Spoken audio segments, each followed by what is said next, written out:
As always, on the occasions that I get up here, it's an honor and a pleasure to do so, to share with the congregation what I have studied and researched through the Bible, and to edify the people here. And it's always a joy to do the studying and the preparation to edify myself, really. And I'm glad to have the opportunity. This morning, what I want to talk about is a subject, a term that a lot of you may be unfamiliar with. I'm no expert in the term. I did not go to college for philosophy or art or architecture or any of the things that this term may somewhat apply to. But I think it's a term that's important, and I think it's a term that puts a name to some of the things we see in the world today when it comes to the way people think. A way a lot of younger people my generation, maybe a little older, maybe a little younger, think. And some of the big kind of societal sins, right, the sins that kind of a lot of society participates in, kind of have some relation to this or even originate in this word postmodernism. And it's a word that I'd never heard until I went to college, and it's a word I haven't really heard outside of that kind of academic setting. I heard it, and I think it was my 100 level English course, as well as the I had a literary criticism course as well that involved that word. But what the word is, it's a hard to define word. I love opening up my sermons with a clear, concise definition of things, but it's going to take a minute to get there because this term does not like to be defined. But it is a dangerous way of thinking, and it's an increasingly more common way of thinking. All the verses from this sermon will be taken from the English Standard Version, I believe. I don't think I used another version in my sermon this morning. But what we're going to do is I'm going to give some examples, some similar terms to postmodernism, terms that are more easily defined, just to give us some examples and some comparisons. Then I'm going to do my best to explain postmodernism in as kind of as concise of a package as I can, but it's not going to be extremely concise because, as I said, the term does not enjoy being defined. Then we're going to look at the dangers and temptations and the sins that are caused by postmodern thinking. And the verses I use today are not going to be anything special. I'm not going to, when I reference the Bible, I'm not going to give some new look that you may have not thought about when it comes to any particular verses. The verses I'm going to use are verses that we've often heard when it comes to the specific sins I bring up. But it is important that these verses are mentioned. That way they're a constant reminder, this is why the sins that I bring up are sins. But to move forward, right, what is postmodernism? As I said, it's hard to define, right? But it is a term similar to romanticism or modernism or rationalism. These terms you may remember from history or art in school, and they broadly refer to a type of philosophy or art or culture. They're often associated with some specific time periods, but art and architecture and all that kind of extends beyond that time period, but they are often associated with the time period in which they were very popular. And so I'll categorize or define romanticism and modernism, and hopefully that'll give us kind of a feel for when we get to postmodernism, because it is especially difficult. Romanticism was popular in the late 18th century, kind of when the Industrial Revolution was really picking up steam. And at that time, shortly before it, rationalism was the big thing, right, where you would the main way of thinking was reason and logic and hard evidence, right? Things like subjectivity and faith were kind of in the background at the time. And so when the Industrial Revolution really began to pick up steam, no pun intended,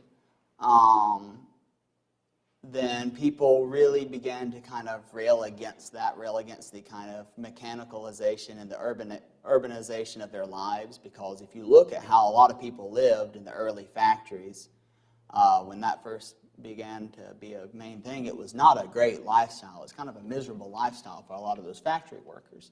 And so they began to appreciate in their art and in their philosophy subjectivity and creativity and faith and a romanticization romanticization of things like the medieval time periods, and you'll see that in their artwork and things, right? And that was all in a conflict with the ideals of what historically is called the Age of Enlightenment that came beforehand. If you look at some examples of romantic artwork and architecture, the architecture there on the right is some of the most famous architecture in the world, I would imagine, right? Big Ben and the Buckingham Palace and all that in the United Kingdom. There are more famous pieces of romantic artwork. I just picked something that fit the theme, but a lot of artwork, if you're aware, does not always fit Christian sensibilities. It can be immodest or otherwise depict things that are not fit for Christians, so I just picked something general but safe. But that's kind of the art style and the architecture that goes on with that idea of, you know, creativity and subjectivity and making things grand and kind of romanticized, because that's where that word comes from. Moving on to modernism, which is what I guess came before postmodernism, makes sense. It got its kind of start in the early to mid-1900s. And philosophically, which is that's what we're focusing on when it comes to postmodernism, right, is the philosophy behind it and why that's dangerous. But the philosophy of modernism focused on trying to reach a objective utopia. There was the idea that man could constantly improve themselves, man could constantly improve society and reach an objective utopia. It's almost like a Tower of Babel kind of attitude that man could improve themselves to that point. And a lot of people still have that attitude today. But it's that attitude of progressing towards a better future by examining the old things and finding what old things they believed was holding back humanity and tossing them out. And that's already a bit of a dangerous line of thinking when it comes to the Bible, because the Bible's an old thing, right? It's a lot older than, I believe, everyone here. And it's been around a while, and often with modernism, one of the old things they consider to be tossed out is religion, right? And you can attribute some of the rise of atheism and all that to that modernist thinking that started in the early to mid-1900s. But abandoning tradition was the main point. It's apparent in the artwork and the architecture, but mostly the artwork, right? I don't know if this painting was by Pablo Picasso, but it's a very similar painting to that famous painter's work, where it very clearly abandons what people would be considered the traditional method of painting portraits, right? It's not at all like what you would consider a portrait to look like. And then the architecture there on the right, that's, you might recognize it as Frank Lloyd Wright's work. That architecture where he looks at non-traditional ways of improving homes and buildings, right? And his work is very famous for it. So now that we kind of got an idea of like the philosophy and all that behind similar terms, we'll look at postmodernism. Postmodernism formed and gained popularity in the mid to late 1900s. And it is still popular, really, today. I don't think anything has replaced it, although people ironically start talking about postmodernism if you get real deep into the nonsense of experts and stuff. I don't know if it's nonsense really, but you get the point. Philosophically, though, it's hard to define, but because it encompasses so many different types of thinking, but the one thing that is consistent, and you can already kind of imagine the danger to Christianity and to godly thinking in this, is that existing ways of thinking are unreliable. There's a significant disagreement on how to define it beyond that, mostly because there are so many different things that kind of get covered under the banner of postmodernism, right? It's the idea that, you know, you cannot understand reality, you cannot understand the world around you in an objective sense with any of the methods that are known to man, right? That they're all flawed, they are all fallible, right? And that's very dangerous just almost immediately to the idea of the Bible as a perfect authority, right? Hans Burton, which I found the quote from him on the Wikipedia page for postmodernism and then realized his name sounded familiar, and he actually authored one of my college textbooks. But he said that if there is a common denominator to all these postmodernisms, It is that of a crisis in representation, a deeply felt loss of faith in our ability to represent the real in the widest sense, no matter whether they are aesthetic, epistemological, moral, or political in nature. The representations that we use to rely on can no longer be taken for granted, right? And once again, that already sounds dangerous, right? Loss of faith, that's a very dangerous phrase as far as we are concerned as Christians, as people that value faith. But what I want to do is I want to break down some of the points that you can commonly see people talk about when they talk about postmodern thinking, or that they subscribe to postmodern thinking, right? And once again, it's that all known ways of explaining or depicting existence are unreliable, right? It says that we cannot accurately represent the big picture of reality. Postmodern thinking champions a blurring of lines, right? Everything's a gray area. Very few things, if anything, is white or black, and there's no solid point where one thing may end and another thing may begin. Postmodern thinking says that it is wrong to apply your standards to others, whether they be aesthetic standards, moral standards, cultural standards, societal standards, anything of that nature, right? They say it's wrong to apply your standards to others, and that you can only judge someone by their own standards. An example of this that is maybe a little less harmful would be we as Americans have our own distinct culture, right? And that culture may be significantly different from the culture that people have in, let's say, China or Vietnam, right? And just because our culture is different does not necessarily mean that what they do and their ways are wrong, right? And so that's kind of where it got started in like maybe a harmless sense, right?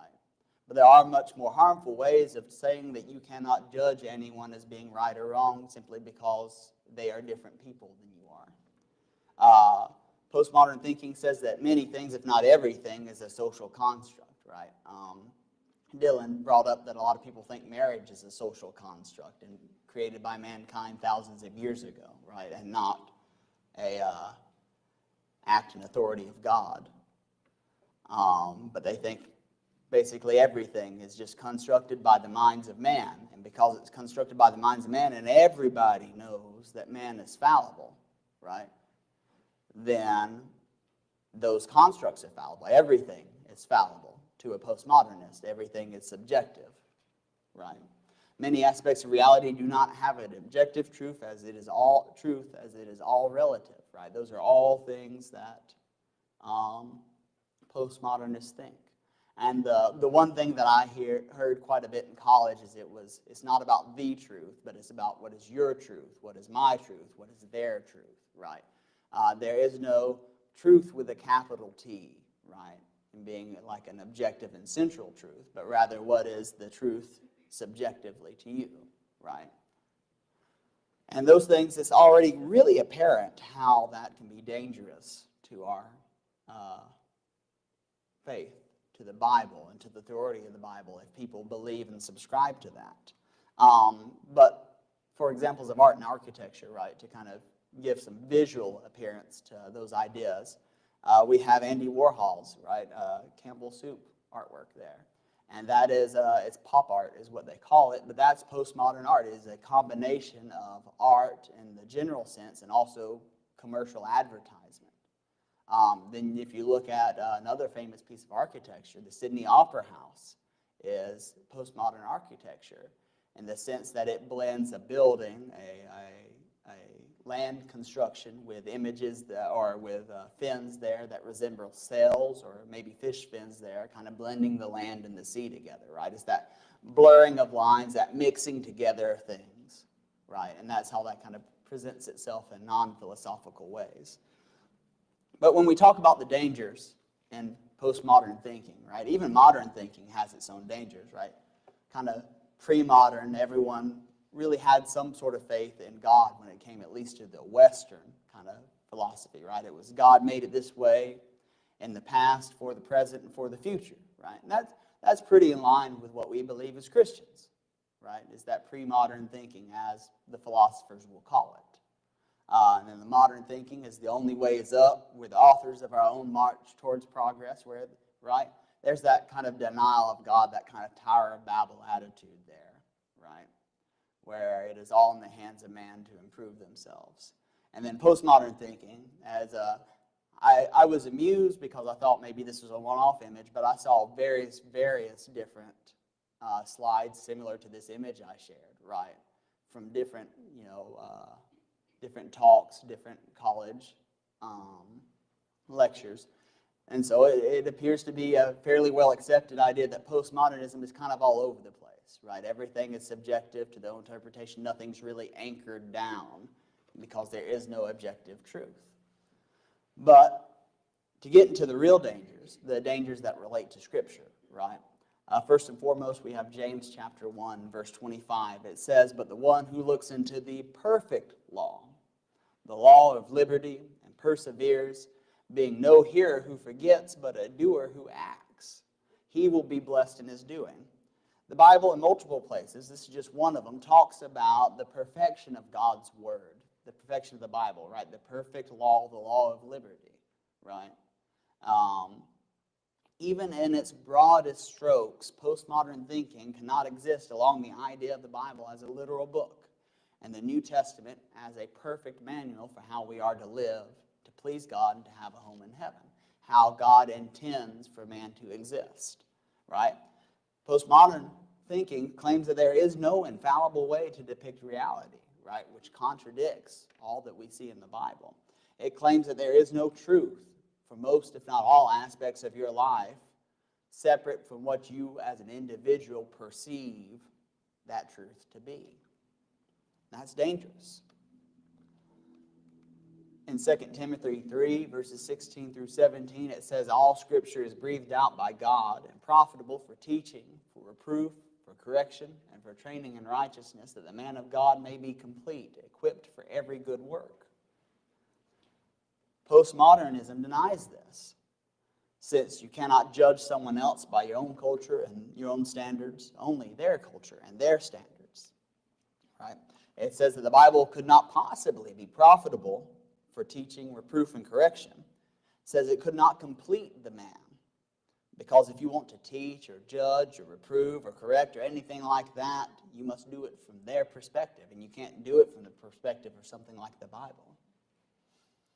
For example, you cannot tell someone that prostitution is unacceptable, because in their country, culture, religion, or morals, it may be acceptable. And since that is their truth, postmodernism says that you have no right to contest it. In fact, you must respect it. Even back in the Old Testament, we have verses that contradict this. It says, "God is not man that he should lie, or a son of man that he should change his mind. Has he said, and will he not do it? Or has he spoken, and will he not fulfill it?"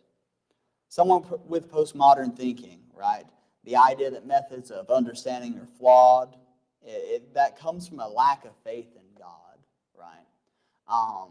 Having postmodern thinking is reasonable if all we have is man, because man is fallible. The Bible says, a lot of places, the Bible says here that man is fallible. Man can change his mind. Man can lie. Man can forget. Man can be wrong. God can be none of those things, right? And so because we have faith, we can avoid that trap of postmodern thinking.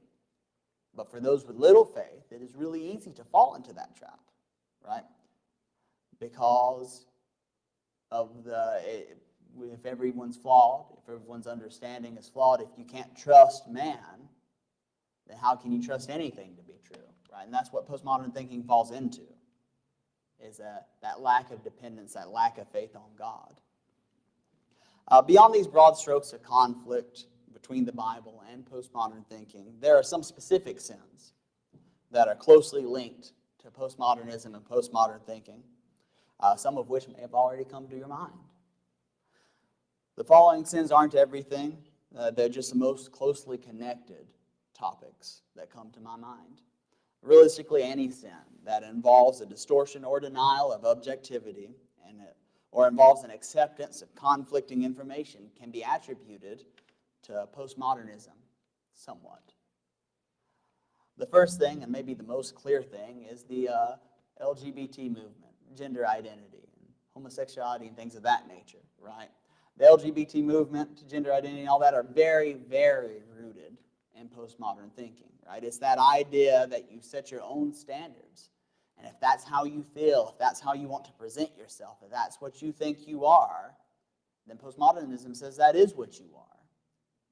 And that everybody else should just accept it because that is your truth, right? Regardless of whether or not it is the truth, because under postmodernism, there is no the truth. Let me get my notes moved. Here we go.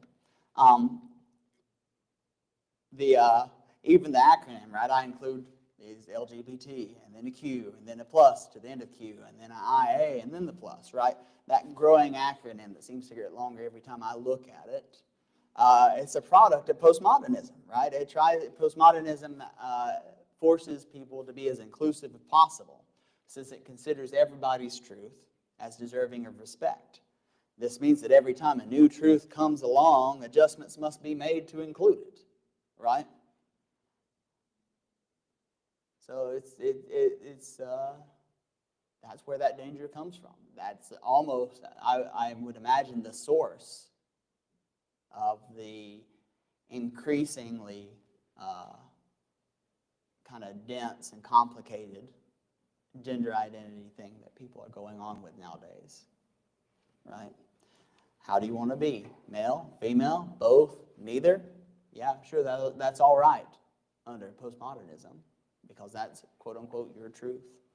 But we know that's wrong, right? Mark 10:6, but from the beginning of creation, God made them male and female. I don't know if I need to explain much more about this verse, right? That's God's intention. The Bible makes it clear in so many spots that there are specific roles for man and woman, that there is only man and woman, and that the way that God has made things, the natural order that God has made for man, is the way it should be. We've had entire lessons on this subject. We've had entire lessons on basically every sin that I'm going to be bringing up, right? And you can argue, and people argue, oh, but this fish or this insect or that critter or whatever doesn't subscribe to that. Well, are we fish? Right? Are we seahorses? Or whatever other example they may put forth? This is the way God has made man and woman. And this is the way it should be. This is the truth, not any subjective individual's truth. Jude 1 verse 7 says, just as Sodom and Gomorrah and the surrounding cities, which likewise indulged in sexual immorality and pursued unnatural desire, serve as an example by undergoing a punishment of eternal fire. Punishment of eternal fire for unnatural desire, anything beyond the truth that God has given us, right? Man with man, woman with woman, anything other kind of unusual act that's beyond what we are given in the Bible, that's forbidden. That is false, right? If God is the truth, then that is all the false. Romans 1:26 through 28. For this reason, God gave them up to dishonorable passions. For the women exchanged natural relations for those that are contrary to nature, and the men likewise gave up natural relations with women, and were consumed with passion for one another, men committing shameless acts with men, and receiving in themselves a due penalty for their error. And since they did not see fit to acknowledge God, God gave them up to a debased mind, to do what ought not to be done. Right? Dishonorable passions, gave up natural relations, shameless, did not see fit to acknowledge God, debased mind. Those are all things that are describing what's going on here, what's going on in our modern society, or postmodern society, right? That's where they abandon the truth for subjectivity, for feeling however you want to feel in the moment. I see people and they say, well, today I'm a man and tomorrow I'm a woman and I may be part dog this day. I've seen people online say that, and I imagine some people are doing it just to get a rise out of others, especially with the most extreme stuff. But some people are that way, a lot of people. are that way. They've been tricked and deceived by themselves and by the peers around them that they hang out with, to believing that whatever they want to believe is the truth. The next topic, the next sin that is related to postmodernism is that of improper worship, or I think I originally had titled this slide denominations, right? They both kind of go hand in hand here, right? It's the idea that we see, or the attitude and actions that we see from many denominations nowadays, especially those that call themselves contemporary churches, right? It exhibits postmodern thinking, right? Very, very clearly, right? Denominations have many varied forms of worship, with most of them unauthorized. Yet, despite the differences, most of them act with acceptance and respect towards each other, even if the differences are extreme, right? If you Google, does it matter how you worship God? Alongside some correct results, even on the first page was a link to Church of Christ website that had the correct idea. But there are many answers like, oh, as long as your heart wants to worship, your outward worship doesn't matter. True worship comes from a heart that desires God. That's what they say. Worshiping God is like a wedding. A lot of people do it differently, but the result is the same. And there are many, many other examples. There's 10,000 results on Google, if not more than that, right, for any different topic. Even Google's AI result, because you start seeing those now where there's the artificial intelligence put together result at the top before you even click a link. Even that result said God cares more about your heart and your intention than the exact rituals or practices you use to worship. And if the artificial intelligence puts together what the majority says, which is that's how it really works. It finds the majority, it has a couple rules, but tries to find what the average answer would be on the subject and put that in. And that's the average answer. That's the average answer the world sees when it comes to worship, is you can do what you want, whatever you feel is true to you in your heart, right? There's that your truth again, even in Christianity, even in people that proclaim to be Christians. Even people that think they're Christians, that's their truth that they're Christians, regardless of whether or not it's the truth, right? The Bible says in John 4, verses 23 through 24, but the hour is coming and is now here, where the true worshipers will worship the Father in spirit and truth, for the Father is seeking such people to worship him. God is spirit, and those who worship him must worship in spirit and truth. If worship requires truth, if worship must be done in spirit and in truth, then an objective form of true must exist. There must be a true form of worship for God to require spirit and truth. And that means every other way outside of that is false. And we've had so many lessons, so many sermons. I could be up here all day if I would go into detail for each and one of these sins, right? About the clarifications for what is authorized and what is unauthorized in the Scriptures. Interestingly enough, one of the very first articles I clicked on when I searched, does it matter how you worship, quoted this verse and said, see, what God cares about is the Spirit behind it. Just completely ignored the fact that it said, and truth there at the end. It's ridiculous, really.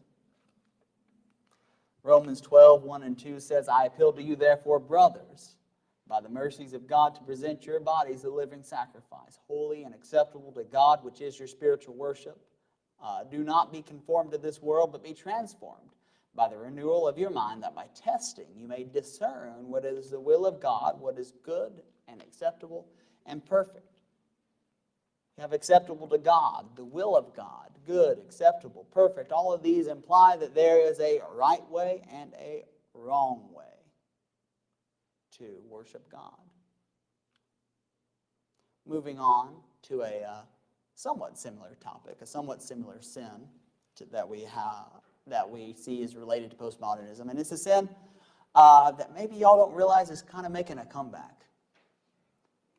Paganism, pagan religion, idolatry is actually making a comeback in this day and age, as ridiculous as it may seem. Things like nature worship, witchcraft, and polytheism like the Norse and the Greek mythologies, and beyond that, it's not just the Hinduism that you see popular in places like India. All of that's starting to make a comeback. Some people revive old religions almost with like a historical eye to it, trying to be as accurate as possible to what documents they find. Others kind of do whatever they want, and whatever feels good to them feels quote-unquote spiritual to them, right? That very much in line with that your truth kind of attitude. And postmodernism encourages this kind of religion. It may discourage Christianity and other religions that are very strict in what they do, but it encourages this kind of paganism, right?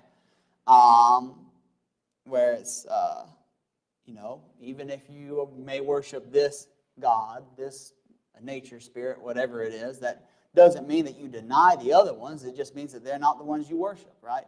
If you look in the Old Testament at the people around the children of Israel, right, the Palestinians and the others, right, the Philistines and all them, they didn't deny that there was a God that the children of Israel worshipped.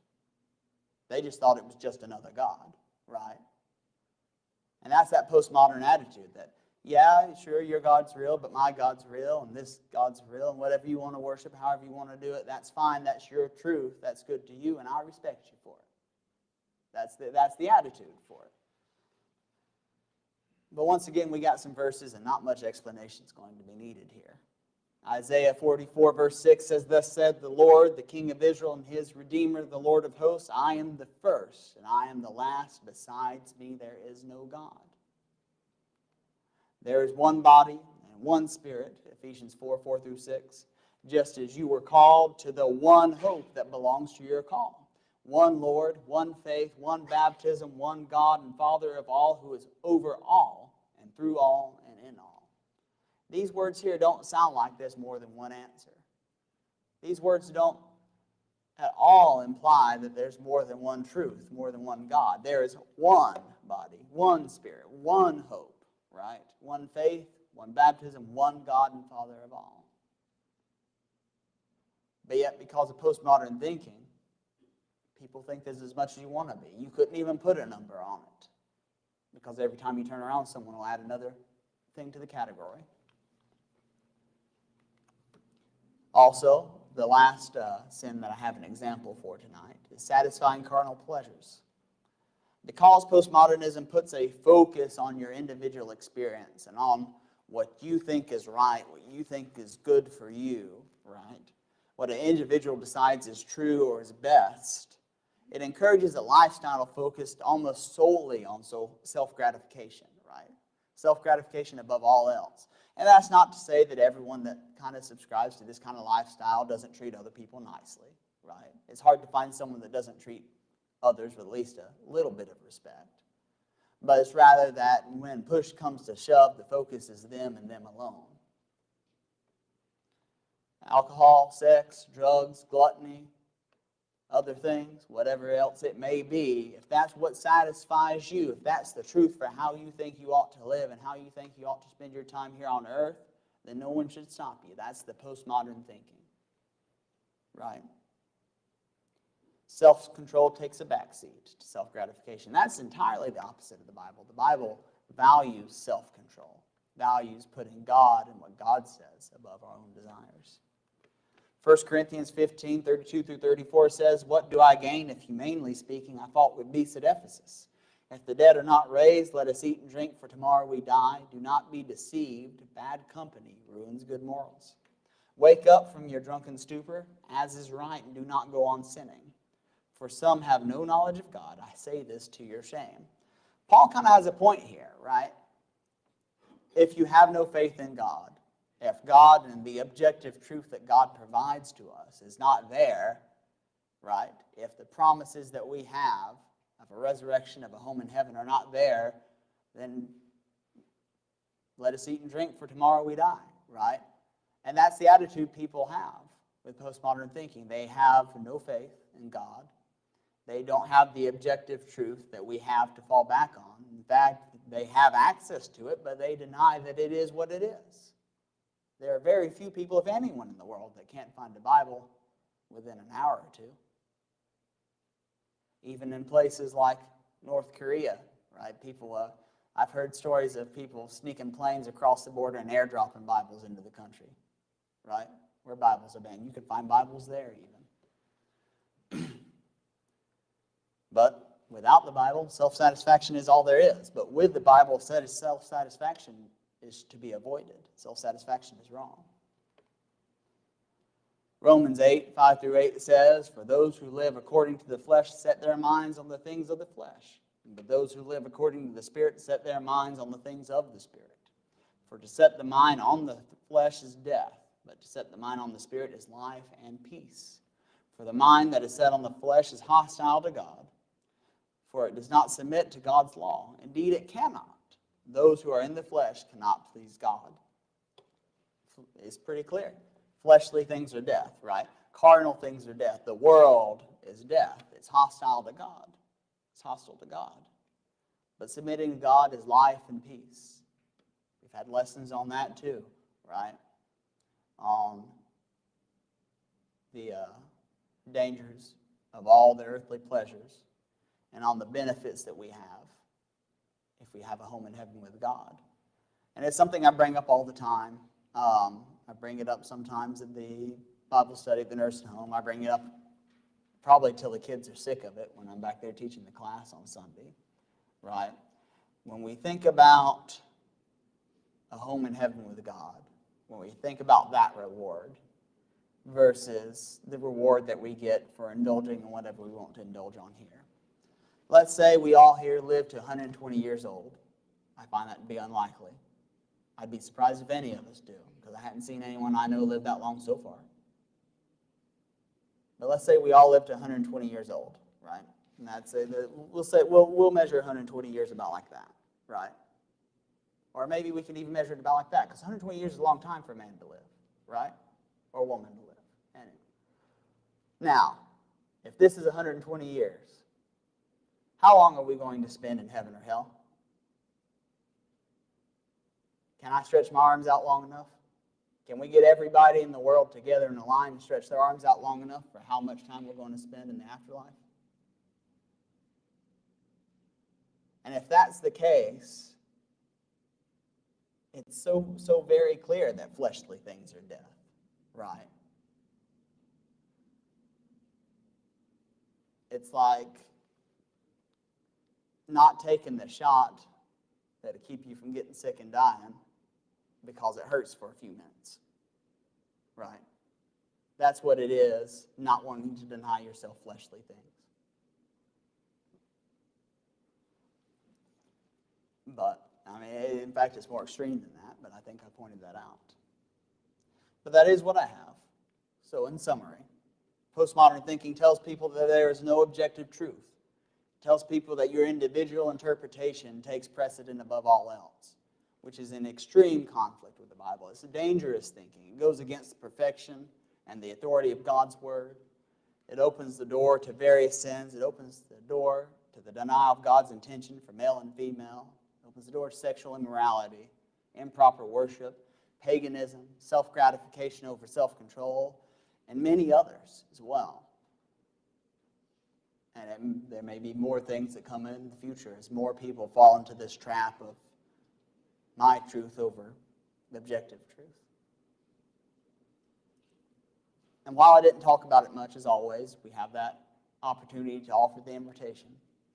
Whether it be someone that has obeyed God and that knows what God wants us to do and has followed what God wants us to do, but has fallen away. Maybe your faith is weakened. Maybe you've fallen into some traps related to the sermon today, where you've started putting your individual perception and interpretation over the objective truth of the Bible. Or maybe it's some other sin. It doesn't have to be related to what I've preached about today. Or maybe you're someone that hasn't obeyed the gospel. Or that sometimes, it does happen occasionally, someone believes that the first time they were baptized, they didn't know what they were doing. And they feel the need to accurately obey the gospel. Right? All these things are things that we're willing to do for you, willing to pray with you for, willing to help you with. And you can do that today as we come to the front, as we stand and we sing.